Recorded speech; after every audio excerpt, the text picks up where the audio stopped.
बिस्मिल्लाहिर्रहमानिर्रहीम। अस्सलाम वालेकुम। मैं हूं मोहम्मद शुएब और आप देख रहे हैं Mughal electrical engineer YouTube channel. उम्मीद करता हूं कि आप सब खैरियत से होंगे। तो प्यारे दोस्तों, आज की इस वीडियो में जो वाइंडिंग फार्मूला मैं आपके साथ शेयर करने जा रहा हूं, फार्मूला इंडस्ट्री लेवल पर इस्तेमाल होने वाला फार्मूला है। अगर आप मुकम्मल फार्मूला सीखना चाहते हैं तो वीडियो का एक पार्ट भी मिस ना करें, वीडियो को शुरू से आखिर तक लाजमी देखें। इंशाल्लाह इस फार्मूले को देखने के बाद, इस वीडियो को देखने के बाद आपको मुकम्मल कैलकुलेशन समझ में आ जाएगी कि आप किस तरह एक पोल की एक सेट की टर्न्स निकाल सकते हैं। बड़े बड़े उस्ताद हजरात हैं, वो कभी भी अपने शागिर्दों को ये फार्मूला नहीं बताते। जो लोग चैनल पर नए हैं वो चैनल को सब्सक्राइब कर दें और साथ में बेल नोटिफिकेशन भी ऑन कर दें ताकि आने वाली वीडियो की नोटिफिकेशन आपको मिल जाए। तो सबसे पहले तो मैं आपको पैमाइश बताता हूँ कि आपने पैमाइश किस तरह करनी है। तो बाकी का जो सामान है वो मैं इस साइड पे कर लेता हूँ। उसके बाद ये हमारे पास एक वाटर पंप है, ये वाटर पंप है, इसकी हमने पैमाइश करनी है। ये जो इसकी लंबाई होती है नीचे से ऊपर तक, इसे कहते हैं कोर। और ये सेंटर वाली जो पैमाइश होती है, ये मोटाई होती है, इसे कहते हैं डायामीटर। तो पहले हमने पैमाइश करनी है इस कोर की। कोर की पैमाइश है पूरी 3 इंच। ये 3 थोड़ा मिटा हुआ है लेकिन इसकी पूरी 3 पैमाइश है, 3 इंच की पैमाइश है। उसके बाद इसके डायामीटर की पैमाइश करते हैं। तो डायामीटर की सी पैमाइश है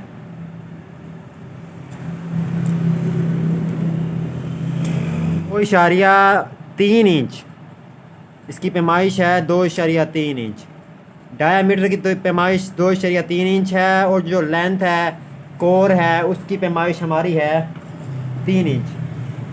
तो अब फार्मूला कौन सा है वो मैं आपको बता देता हूँ। फार्मूला सबसे इजी फार्मूला है जो कि अभी तक किसी ने आपको नहीं बताया होगा। इजी फार्मूला है। फार्मूला ये है 5 पाई, यानी कि पाई की जो कीमत होती है वो होती है 3.14। उसके बाद तकसीम है, तकसीम का बटन दबाना है। इसको कैलकुलेट करने से पहले हमने इस ब्रैकेट को हल करना है जिसमें लंबाई है, लेंथ है, core, length of core, core की लेंथ ज़रब डायामीटर ज़रब पाई। पहले इस ब्रैकेट को हल करना है, उसके बाद तकसीम करना है हमने 5 पाई से। उसके बाद जो जवाब आएगा वो हमारी होंगी टर्न्स पर वोल्ट, यानी कि 1 वोल्ट की टर्न्स आ जाएंगी इस वाटर पंप की। तो उसको हमने ज़रब दे देना है वोल्ट से, जो कि इस टाइम पाकिस्तान में 220 हैं। तो अब पहले हम देखते हैं हमारी जो लंबाई थी वो कितनी थी। लेंथ थी हमारी 3 इंच और जो हमारा डायामीटर था 2.3 इंच। अब सबसे पहले हम निकालते हैं 5 पाई की कीमत। तो 1 पाई हमारी होती है 3.14 ज़रब 5, 15.7। तो जो हमारी 5 पाई है, 5 पाई की जो कीमत है, जो कि फार्मूला है, वो है 15.7। और जो 1 पाई है वो हमारी बराबर है 3.14 के। तो अब हमने इसको जो कैलकुलेट है वो इससे कैलकुलेट करना है। हमारा फार्मूला है 15.7 तकसीम ब्रैकेट 3 ज़रब 2.3 ज़रब 3.14। उसके बाद ज़रब वोल्ट्स, यानी कि 220। तो अब पहले हम ब्रैकेट को हल करते हैं। ब्रैकेट है हमारी 3 ज़रब 2.3 ज़रब 3.14, 21.6।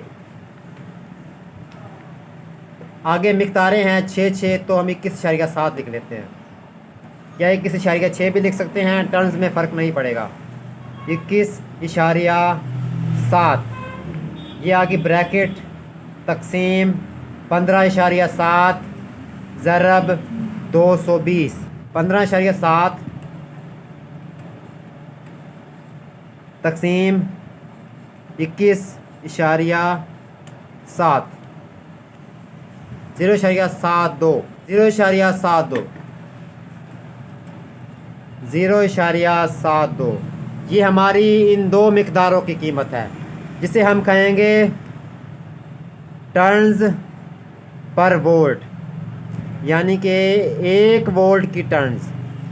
उसके बाद हमने इसको हमारे पूरे वोल्ट से हमने ज़रा देना है 220 से ज़रा देना है 0.72 ज़रब 220। जैसे ही हम बराबर का बटन दबाएंगे हमारी एक सेट की टर्न्स, एक पोल की टर्न्स आ जाएंगी, जो कि बनती हैं 158। इसकी जगह 160 टर्न्स भी डाल सकते हैं। 158 टर्न्स। अगर ये 21.7 की जगह हम 21.6 लिख देते तब हमारी 159 या 160 टर्न्स आनी थी। इशारिया 1 से 1 टर्न्स का या 2 टर्न्स का फ़र्क पड़ेगा, 2 टर्न्स का भी नहीं है, 1 ही टर्न्स का फ़र्क पड़ेगा। तो इसका मतलब है हमारी 108 टर्न्स बन रही हैं एक सेट की। इस तरह इस फार्मूले को आप फॉलो करके आराम से किसी भी मोटर का वाइंडिंग फार्मूला निकाल सकते हैं, सिंगल फेज़ की मोटर का। और 3 फेज़ की मोटर का फार्मूला निकालने के लिए आपको वोल्ट्स में तब्दीली करनी पड़ेगी। अब सिंगल फेज़ में 220 वोल्ट्स होते हैं और 3 फेज़ में 400 वोल्ट भी होते हैं, 380 वोल्ट भी होते हैं और 360 वोल्ट भी होते हैं, 440 वोल्ट भी होते हैं। मुख्तलिफ वोल्ट होते हैं हर जगह के हिसाब से। सिंगल फेज़ में 200 वोल्ट भी होते हैं, 180 वोल्ट भी होते हैं। गर्मियों में वोल्टेज होते हैं वो बाज़ जगह पर ड्रॉप हो जाते हैं, जिसकी वजह से जो पंप है कम वोल्टेज पर जल जाता है। तो उसे कम वोल्ट पर डिपेंड करने के लिए हमें वोल्टेज में तब्दीली करनी होगी। 180 वोल्ट्स लिखेंगे तो टर्न्स कम आ जाएंगी और हमें गेज को मोटा करना होगा। और 3 फेज़ में एक और चीज़ मैं आपको बताता चलूँ, इसमें 900 RPM भी होता है, 1450 RPM भी होता है और 2800 RPM भी होता है। इसमें भी थोड़ी सी चेंजिंग होगी। सारे तीनों जो हमारे RPM हैं इनमें इस पर तफसील से कभी वीडियो बना दूंगा, लेकिन उसमें कुछ ख़ास टर्न्स का फ़र्क नहीं पड़ता, सिर्फ गेज का फ़र्क पड़ता है और एक पिच का फ़र्क पड़ता है।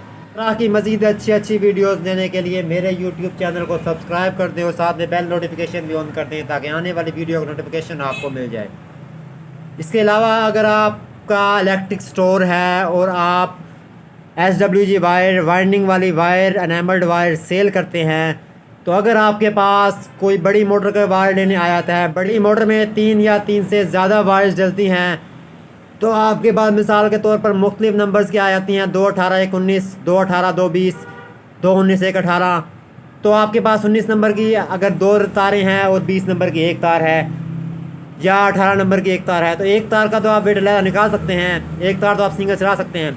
लेकिन 19 नंबर की अगर आपके पास एक रील है तो उसको आपको डबल करना होगा, उसका पहले वेट बराबर करना होगा। तो उस पर भी तफसील से वीडियो बना चुका हूँ, जो कि आप मेरे चैनल पर जाकर देख सकते हैं। इस वीडियो से पहले मैंने वो अपलोड कर दिया है। बाकी इंशाल्लाह आने वाले दिनों में और भी अच्छी वीडियोज़ आपके साथ शेयर करूँगा। अल्लाह हाफिज़।